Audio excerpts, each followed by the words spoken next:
안녕하십니까, 레필입니다. 9월 25일 두산 에너빌리티 보도록 하겠습니다. 증시 먼저 보겠습니다. 코스피 1.34% 하락했고요. 코스닥은 1% 하락을 하면서 오늘 양증시는 하락을 하면서 마무리되었습니다. 장 중간에는 이제 계속해서 상승으로 유지되던 증시가 후반으로 갈수록 밀리면서 지수가 좀 떨어지는 모습이었고요. 마지막에는 매물이 좀 쏟아지면서 양 증시가 급락을 하면서 진행이 되었습니다. 외국인 투자자는 5,700억을 매도하면서 오늘도 코스피를 매도를 하였고요. 기관 투자자는 5,500억 정도 매수를 했습니다. 코스닥은 외국인 투자자 100억 매수했고요. 기관 투자자는 430억 매도를 하였습니다. 그래서 외국인 투자자는 오늘도 코스피에서 이탈을 하였습니다. 반등을 이제 계속 이어가는 듯 하지만 여전히 뭔가 수급적으로는 불안하다라고 말씀을 계속 드리고 있습니다. 오늘도 이제 상승으로 진행되는 듯 했지만 차익 실현 물량이 나오면서 지수가 눌러지는 그런 모습이 나왔고요. 외국인 투자자가 지금 거의 한 달 내내 매도를 하고 있다라고 보시면 될 것 같습니다. 그래서 5,700억을 매도하였고 전날은 3,700억, 그다음에 그 전날은 7,000억 가까이 매도하면서 또 9월 이제 추석 지나고 나서 개장되고 나서도 꾸준히 외국인 투자자가 이탈을 하고 있습니다. 요거는 코스피 전체에 나타나는 그런 움직임이고요. 확실히 외국인 투자자는 지금 경기 침체에 대해서 좀 대비를 하고 있는 게 아닌가라는 생각이 들 정도입니다. 그래서 그동안 우리나라 증시에서 이렇게 연속적으로 빠져나가는 그런 구간이 많지 않았는데요. 이번에 8월부터 해가지고 쭉 이렇게 이탈 조짐이 나타나고 있습니다. 기관 투자자도 5,500억을 매수했지만 사실 금융 투자 위주로의 매수가 계속 이어지고 있습니다. 7,000억 매수하였고요. 금융 투자를 제외한다면 사실 기관 투자자도 매도에 접근을 하고 있다라고 보셔도 될 것 같습니다. 그만큼 지금 이제 단기로 보고 있는 그런 수급이 들어왔다라고 보시면 될 것 같고, 외국인 투자자든 기관 투자자든 모두 지금 코스피에서 크게 지금 장기적으로 보고 접근하는 것 같지 않습니다. 그래서 증시는 지금 엔캐리 트레이드 우려와 함께 쭉 우하향을 하고 있습니다. 계속 이렇게 떨어지는 분위기로 형성이 되고 있고요. 이게 이제 우리나라 증시에만 나타나는 현상은 아닙니다. 지금 이제 니케이도 좀 장중에 마감에 이제 급락을 하면서 진행이 되었고요. 상해 종합은 이제 1% 정도 반등하였고요. 다우 나스닥은 또 조금 반등하면서 나스닥은 뭐 계속 올라가고 있습니다. 좀 미국 증시와 우리나라 증시가 좀 반대되는 움직임이 나타나고 있고요. 조금은 이러한 움직임들이 이 반전이 되어야 될 것 같은데 아직까지 그러한 모습이 나오지 않고 있습니다. 그래서 중국도 금리를 인하하였고 미국도 금리를 인하하였고 금리를 인하한 국가들만 좀 올라가고 있고요. 나머지 국가들은 크게 지금 반응이 없습니다. 특히 니케이 지수를 보시면 우리나라 증시에 대한 움직임과 거의 유사하게 흘러가는 모습입니다.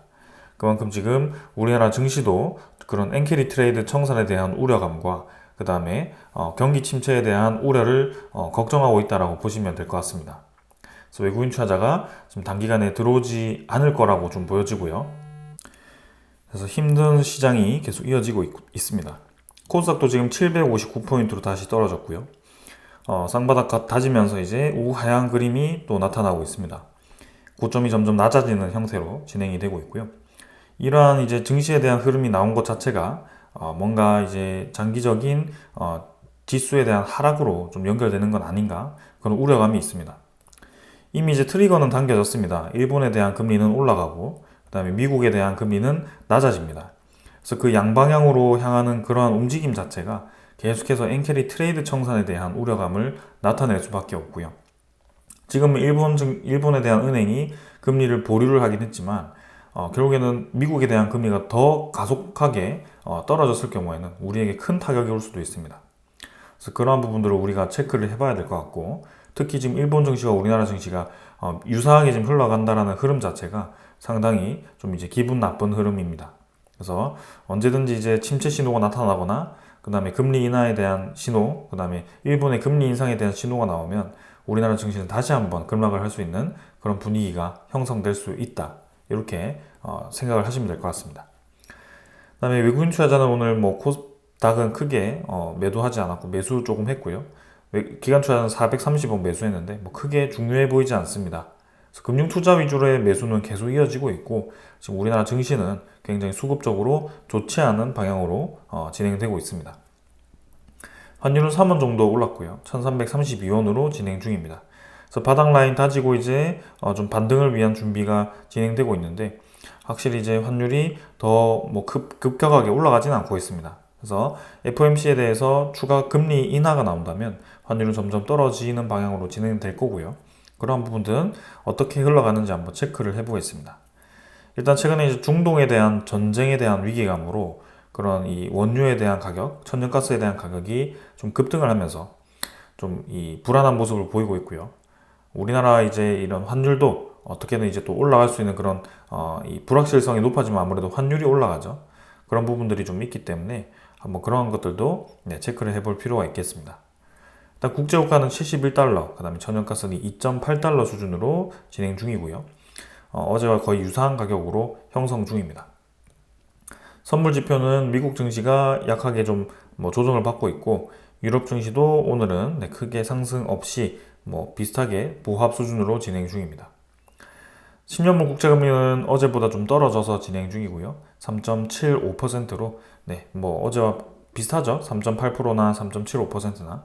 그래서 흐름 자체는 동일하기 때문에 더 말씀드리지 않고 넘어가겠습니다.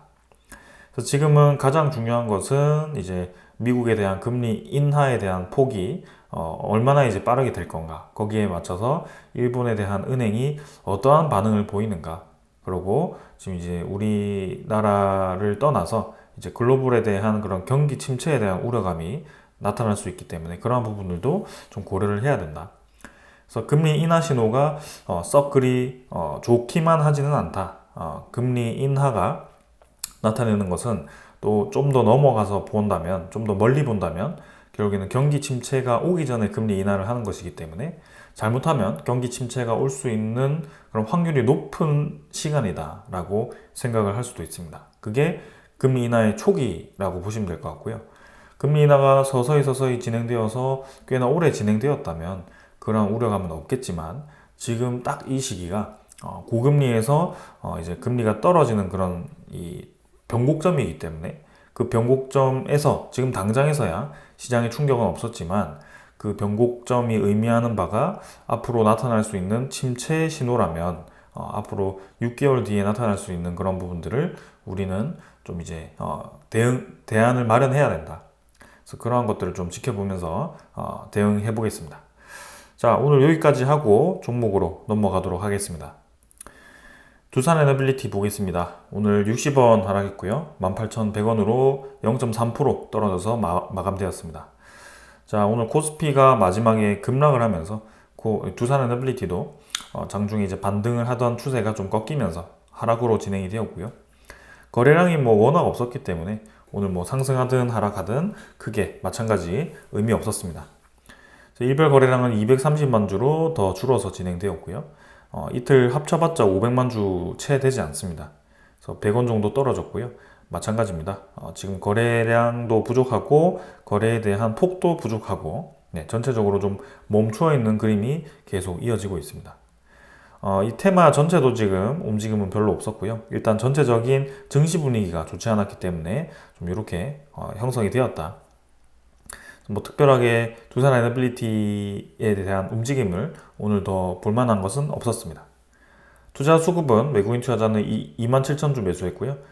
기관 투자자가 36만 주 매수했는데 오늘 이제 금융 투자 26만 주 또 매수를 하였고 투신과 연기금 투자자는 오늘 매수로 전환이 되었습니다.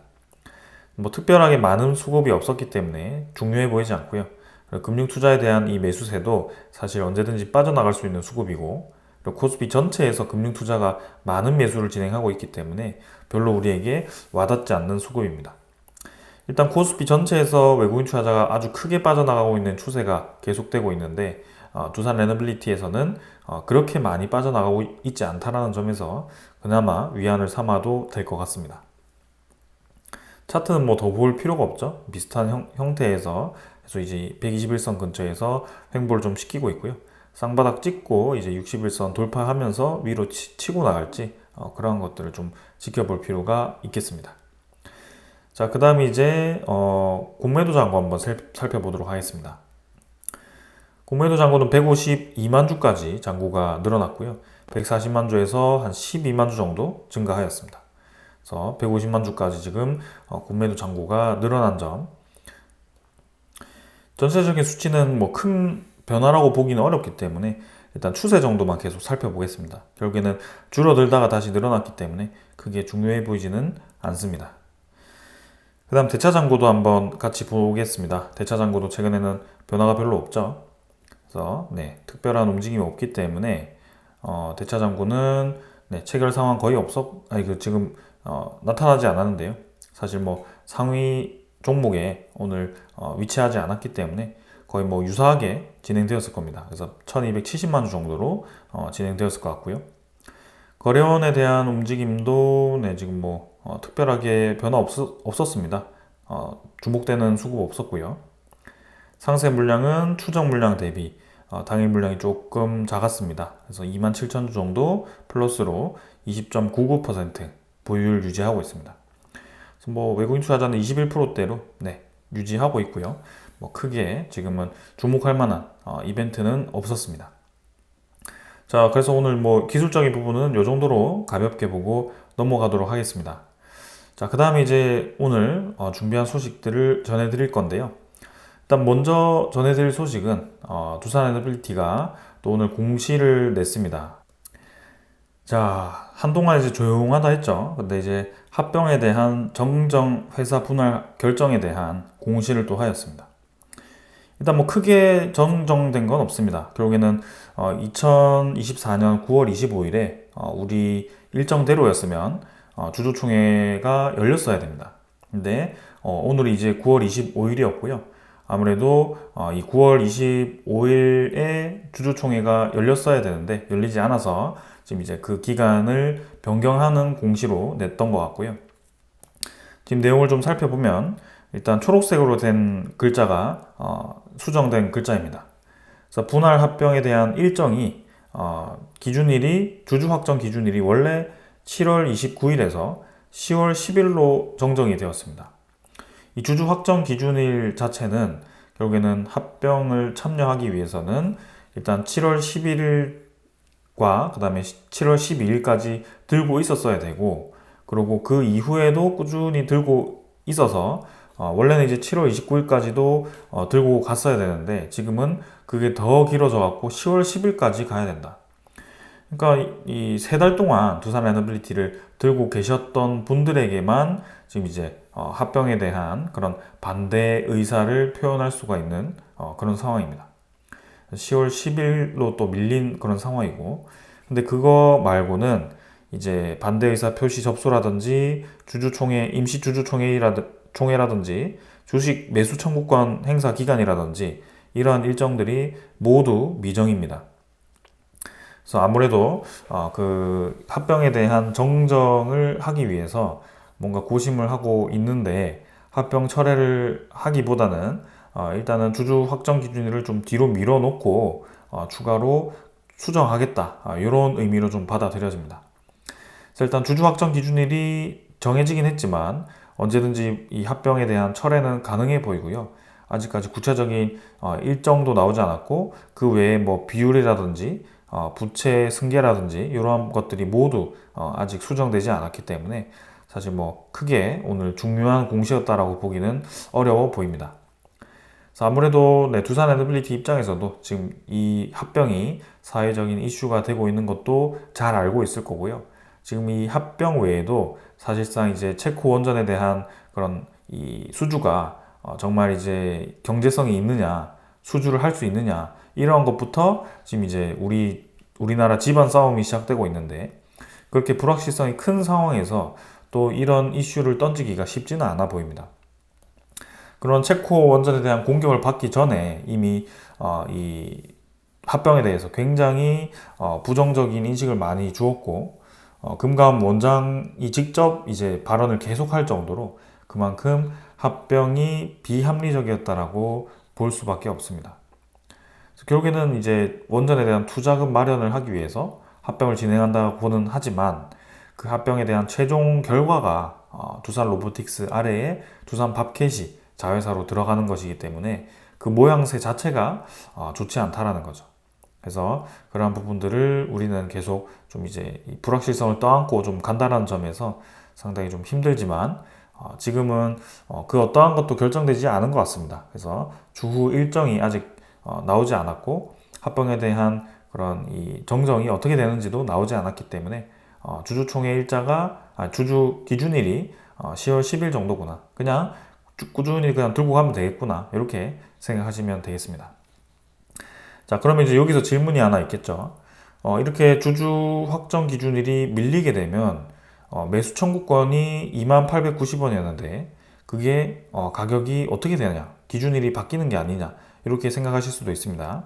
그러나 다행히도 이 매수 청구권에 대한 가격 기준일 자체가 합병에 대한 그런 이 결정, 그죠?에 대한 기준일이기 때문에 그 기준일 자체는 바뀌지 않았습니다. 그래서 위에 보시면 분할 합병 계약일, 이게 이제 중요한 거거든요.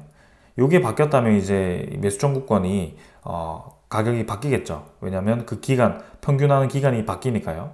근데 지금은 그러한 상황이 아니죠. 7월 11일 그대로 지금 유지되고 있습니다. 그래서 7월 11일 기준으로 해서 지금 2개월 단위로 평균을 한 가격이 2890원이었기 때문에 그렇게 이제 매수 청구권 가격이 결정이 되었던 거고요.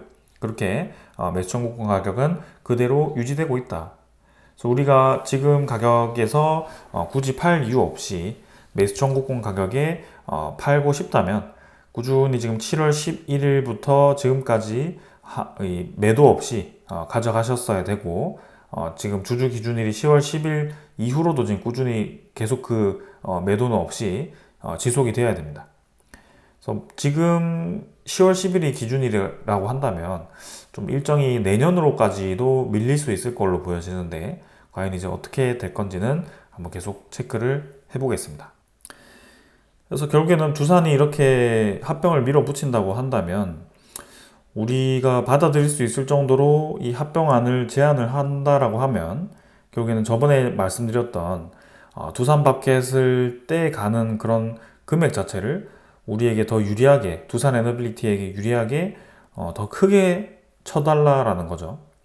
부채 7천억 떼갖고 그걸로 이제 두산 에너빌리티 주식을 소각하면서까지 자본을 낮춰가면서까지 이렇게 로보틱스를 받고 싶지 않다. 로보틱스 주식을 받는 걸 최소화시키고 두산 에너빌리티 소각을 최소화시키고 밥켓을 떨어뜨리면서 두산 에너빌리티 원래 가치를 높이기 위해서는 부채를 많이 가져가야 됩니다. 결국에는. 그래서 지금 7천억만 가져갈 게 아니라 그 이상으로 부채를 가져가서 지금 이제 이 자본에 대한 가치를, 이 인적 분할에 대한 자본에 대한 가치를 낮추고 그 가치에 대해서 두산 에너빌리티의 그런 주식 소각 비율을 따졌을 때 훨씬 줄어들 수가 있거든요.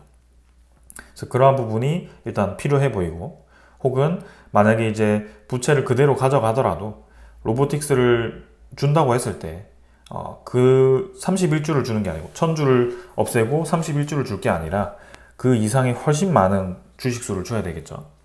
그래서 그 두 가지를 획기적으로 개선하지 않았다면 당연히 지금과 같은 큰 반대 여론에 부딪힐 겁니다. 이미 로보틱스 아래에다가 밥캣이 들어가는 그 자체만으로도 이 밥캣 주주분들은 부글부글 거리고 있거든요. 그래서 이걸 가리기 위해서 지금 에너빌리티를 끌고 와가지고 에너빌리티가 향후에 수주를 엄청나게 많이 할 것 같다라고 제시를 하죠. 그래서 지금 이제 얘기를 했던 게, 원래 우리가 예상했던 것보다 지금 채코가 벌써 4기가 되었고 향후 5년 동안 10기 내외의 대형 수주와 그 다음에 이 SMR 수주가 지금 100개 이상으로 될 것 같아서 지금 캐파를 늘리기 위해서 연 4기와 대형 원전 4기와 SMR을 20기, 1년에 20기 정도 생산할 수 있는 기지를 만들겠다, 증설을 하겠다. 근데 저번에 제가 말씀드렸던 건 뭐죠? 이 연 4기는 이미 지금도 생산이 가능합니다. 원래 5기 생산이 가능한 캐파를 가지고 있는데 아마도 공장 하나를 지금 SMR 생산 기지로 만들었을 겁니다. 개조를 했을 겁니다. 그래서 뉴스케일 파워의 그런 기자재를 생산하고 있을 것 같고요. 근데 그 뉴스케일 파워에 대한 모델과 이제는 엑스에너지라든지 아니면 뭐 테라파워라든지 이런 여러 SMR 기업들로부터 두산 에너빌리티가 기자재 생산을 요청받았을 때 적기에 대응하기가 어렵다. 그래서 지금 빨리 늘려야 된다. 그 비용을 두산 밥켓을 떼주는 대신에 부채를 떼간 그 금액과 그 다음에 현금 확보 5천억으로 하겠다. 하지만 현금 확보 5천억은 지금 합병과 관계없이 가능하고 이 차입금 7천억 원도 사실 지금 당장 차입금을 상환하지 않더라도 두산밥켓에 배당금으로 700억씩 투입시키면서 가능하다. 현금 5천억 원을 갚고 그 나머지 뭐 다른 이 두산에너빌리티 수익성 높아진 그런 순이익으로 또 막고 그렇게 이제 차입금을 점점 줄여간다면 두산밥켓에 두산밥켓의 배당금이 두산에너빌리티의 이 부채에 대한 이자금을 갚는데 모두 다 사용될 것이 아니다. 그죠? 그렇게 될 겁니다. 그래서 장기적으로 비교해 봤을 때 뭔가 합리적이지 않다라는 게 이전까지의 결론이었습니다. 그래서 아까 말씀드렸듯이 지금 이제 획기적인 그런 합병에 대한 비율 개선이 나오거나 아니면 두산에너빌리티의 부채를 획기적으로 떼가서 밥켓을 뗄 때 확실하게 두산에너빌리티에 이 투자를 한다라는 느낌을 주거나 좀 그렇게 돼야 될 것 같습니다. 그리고 정말 이 SMR이 100개까지 수주가 나올 건가? 지금 뉴스케일 파워도 뭐 수주가 나온다 만다 이런 소리가 있었는데 아직까지 확실하게 수주를 했다라고 하는 건이 없거든요. 루마니아는 뭐 거의 수주 확률이 굉장히 높아 보이긴 하지만 사실 본계약 체결이라고 하기에는 아직도 시간이 좀 필요해 보이고 그리고 이제 스탠다드 파워라든지 그런 미국 내의 데이터 센터 수요는 확실히 많다라는 게 최근에 이 이슈화되는 소식에 의하면 보이죠. 근데 아직까지도 뉴스케일 파워는 그런 이제 스탠다드 파워와 뭐 계약을 확실하게 해서 두산에너빌리티에 기자재 공급을 해주기로 했다. 이렇게 이제 딱 확정되지 않았습니다. 그래서 주가가 올라갔다가 지금 다시 떨어진 상황인데 그러한 소식이 나오기만 한다면 결국에는 다시 이 주가는 올라갈 수 있을 거고 매수 청구권이 2890원보다 주가도 높아질 수 있을 거고 두산에너빌리티의 합병을 이렇게 무리하게 밀어붙이는 대해 좀 더 이제 이 설득력이 생길 수 있겠죠. 그래서 뭐가 되었든 간에 일단 가장 중요한 문제는 지금 뉴스케일 파워의 그런 수주권이라든지 아니면 대형원전에 대한 주가 뭐 그런 수주권이라든지 이러한 건수가 하나 나와야 되지 않을까라는 생각입니다. 그리고 두 번째는 두산에너빌리티가 이렇게 합병을 밀어붙이려고 한다면 사회적인 인식과 그 다음에 두산에너빌리티를 오랫동안 투자하고 유상증자도 참여하면서 이제는 이 외부의 그런 방관하는 그냥 단순히 돈을 벌기 위해서 주식 투자하는 사람들이 아니라 아주 오랜 기간 동안 이 기업에 내 돈을 부어서 시설 투자금도 마련해주고 부채 갚는데도 돈을 마련해주고 이런 식으로 했기 때문에 우리는 한 배를 탔다라고 생각하는 분들이 많을 것 같거든요. 그래서 그러한 분들에게 실망감을 줬기 때문에 그거를 만회할 수 있는 그런 이 뭐라고 할까요? 보상을 줘야겠죠. 그 보상이 아무래도 두산에너빌리티의 가치를 높이는 방향이 아닐까 싶습니다. 그러한 것들을 이제 기다려 볼 수 있을 것 같고 일단 주주 기준일 10월 10일 그때 전에 이제 구체적인 합병안이 나올지 아니면 뭐 그때 가서 또 주주 기준일을 또 미룰지 그런 것들을 좀 지켜보도록 하겠습니다. 자, 근데 지금 이제 최상목 경제부총리가 합병과 물적 분할, 주주 보호 방안을 검토하겠다라고 이제 부총리도 나서기 시작합니다. 금감원장도 나서고, 금융위원장도 나서고, 경제부총리도 나서고, 국회에서도 나서고, 이제는 모든 이 경제인들이 그리고 국회의원들이 움직이기 시작했습니다. 두산그룹이 트리거를 당긴 거죠. 이렇게 시황이 좋지 않은 상황, 불확실성이 큰 상황, 내부적으로 이제 대립 관계가 큰 상황에서 이렇게 또 주주들에게 반발을 살 수 있는 그런 합병 이슈를 내버리면서 좀 굉장히 시끌벅적해졌습니다. 아무튼 앞으로에 대한 합병 방안이 어떠한 방향이든 간에 지금 이렇게 계속해서 이제 이 물적 분할과 합병에 대한 조심을 할 수밖에 없습니다. 지금 이제 눈초리를 받고 있거든요. 그래서 그게 어떻게 될지 계속 보겠습니다. 자, 그 다음은 구글부터 마이크로소프트까지 지금 빅테크가 AI 붐의 청정 에너지 확보를 위해서 계속 주목을 하고 있습니다. 그래서 이제는 마이크로소프트가 스마일리 원전, 3마일 원전이죠. 3마일 원전의 재가동을 계약을 했고 그 사고난 원전까지 살려가면서 데이터 센터에 필요한 이 전력을 구매를 해야 된다라는 점이죠. 그래서 내용을 보면 월드 스트리트 저널에 따르면 구글은 네바다주에서 지열로 생산된 전력 구매를 검토하고 있고 지열 발전 스타트업 포버 에너지가 생산한 전력을 이렇게 이제 구매를 하는 방식이고 그리고 캐롤라이나주에서는 구글과 아마존, 마이크로소프트가 소형 모듈 원자로 관련 기술 개발 등 전력회사 듀크 에너지와 협력을 또 하고 있습니다. 이 듀크 에너지는 또 뉴스케일 파워와 협력을 또 검토하고 있기 때문에 상당히 좀 주목되는 그런 이 에너지 기업이고요. 여기서 또 수주 소식이 나올 수도 있기 때문에 한번 주목을 해볼 필요가 있습니다. 그래서 지금 보면 여기는 풍력, 태양광 발전의 최대 구매자이나 이 빅테크들이 AI 열풍으로 폭발하는 전력 수요를 충족시키기 위해서 부족하다. 풍력과 태양광으로는 지금 되지 않는다라는 것을 빅테크들이 지금 인지를 하기 시작했습니다. 이 내용을 우리 야당들이 좀 봤으면 좋겠습니다. 지금 정부를 밀어주기 위해서 정부의 이 원전에 대한 사랑 이것 때문에 우리나라가 지금 원자력 에너지가 필요하다라고 강조드리는 게 절대 아닙니다.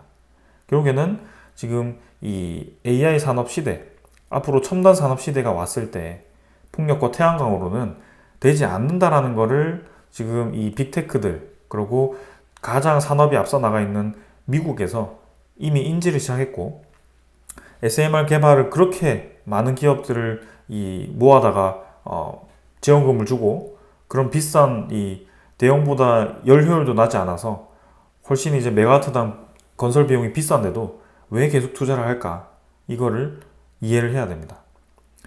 그래서 지금 이제 그러한 점에서 보면 이제는 최소 10배 이상의 에너지가 필요하다라는 것을 공식화 시키고 있고 모건스탠리라든지 그런 글로벌 IB 은행들이 이제는 원전 건설에 투자금을 대주겠다라고 얘기를 하죠.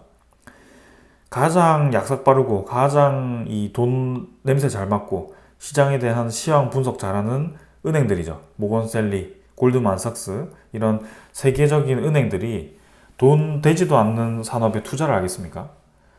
그 R200이라고 계속 강조하고 있는 그 우리 민주당, 조국 혁신당 두 당은 우리나라에서 원전 에너지가 필요 없다라고 계속 얘기를 하는 것 같죠. 원전 에너지 지금 늘릴 때가 아니라 재생에너지를 공격적으로 늘려라라고 계속 얘기를 하고 있습니다. 근데 왜 미국에서는 재생에너지도 늘리긴 하지만 원전 에너지를 저렇게 계속 주목을 하고 늘리고 있을까요? 그리고 그 미국을 벗어나서 이제 여러 유럽 국가라든지 그런 아프리카 국가라든지 중동 국가라든지 이런 여러 국가들이 왜 갑자기 원전 에너지에 대해서 검토를 하고 있고 EU 텍소노미와 같은 그런 그린 이 펀드에 원자력에 대한 지원법을 왜 추가시키고 그렇게 개정을 할까요? 그러한 것들을 이해를 해야 됩니다. 그래서 결국에는 지금 데이터 센터가 아주 급격하게 늘어날 것도 사실인 것 같고 그 데이터 센터를 돌리기 위해서 구글과 MS 등 이제 빅테크 기업들이 원전 에너지를 늘리는 것도 사실인 것 같습니다. 원전 에너지를 늘린다는 것은 두산 에너빌리티가 투자하고 있는 SMR에 대한 인기가 급격하게 높아진다는 것도 사실인 것 같습니다. 그래서 뉴스케일 파워에 대한 계약 소식이 이제는 나와야 될 때가 아닌가라는 그런 생각이 좀 들고 있고 두산 에너빌리티가 기다리고 있는 그 소식도 이 뉴스케일 파워발 소식이 아닐까라는 생각도 좀 해봅니다. 그래서 저렇게 이렇게 좋지 않은 여론에서 주주 이 기준일을 10월 10일까지 또 미루면서 계속 밀어붙이는 그런 이 조건이 원전 에너지에 대한 자신감이 아닐까라는 생각이고 그 자신감이 뉴스케일 파워로부터 수주 소식이 나오는지 한번 기다려 보겠습니다. 일단 최근에 뉴스케일 파워에 대한 주가 움직임을 보면 그때 두산 에너빌리티의 이 2조 가량의 기자재 소식, 수주 소식, 그다음에 그런 스탠다드 파워와의 계약 소식이 나오기 전에 올라갔던 그런 흐름과 거의 유사하게 급격하게 올라가고 있습니다. 어제도 한 10% 올라갔거든요. 그래서 지금 12달러까지 다시 회복을 했고요. 정말 널뛰기 하듯이 주가가 올라갔다 떨어졌다 하는데 평균적으로 계속 높게 유지하고 있죠. 그래서 이미 SMR 같은 경우는 이 상장했을 때보다 지금 주가가 높습니다. N자로 이제 올라가는 그림으로 월봉이 형성되었고 거래량 자체도 이전과 비교할 수 없을 정도로 많이 늘어나 있습니다. 그러니까 계속 주목을 받을 테마라고 저는 생각이 들고 있고 이 뉴스케일 파워가 잘 되는 것 자체가 결국에는 두산 에너빌리티가 잘 되는 것과 같기 때문에 그렇게 좀 연결지어서 볼 수 있을 것 같습니다.